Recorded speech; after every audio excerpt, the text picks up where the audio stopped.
আর মা কাকিদের একটা কথা বলি, সংসার তো চলে মমতা বন্দ্যোপাধ্যায়ের টাকায়। সত্যি বলতে এই ধরনের ভিডিও আমি বানাবো এই কথা কখনো ভাবিনি, কিন্তু এই ভিডিওটি দেখার পরে ভিডিও না বানিয়ে পারলাম না। আর মা কাকিদের একটা কথা বলি, সংসার তো চলে মমতা বন্দ্যোপাধ্যায়ের টাকায়। মা বোনেদের সংসার চলে নাকি মমতার টাকায়?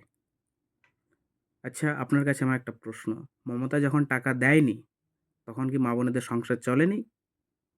আচ্ছা, মমতা টাকাটা দেয় কোথা থেকে? নিজের পকেট থেকে নাকি নিজের ঘর থেকে? মমতা টাকা দেয় জনগণের ট্যাক্সের টাকা থেকে।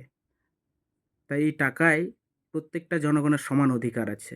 খাবে মমতা বন্দ্যোপাধ্যায়, পড়বে মমতা বন্দ্যোপাধ্যায়, ভোট দেবে বিজেপিকে। সঠিক সময়ে বুঝতে পারবেন, সঠিক সময় মমতা সরকার প্রকল্পের টাকা নিলেই যে মমতা সরকারকেই ভোট দিতে হবে, এ কথা কোথায় লেখা আছে? ভোট দেওয়ার অধিকার হলো মানুষের গণতান্ত্রিক অধিকার।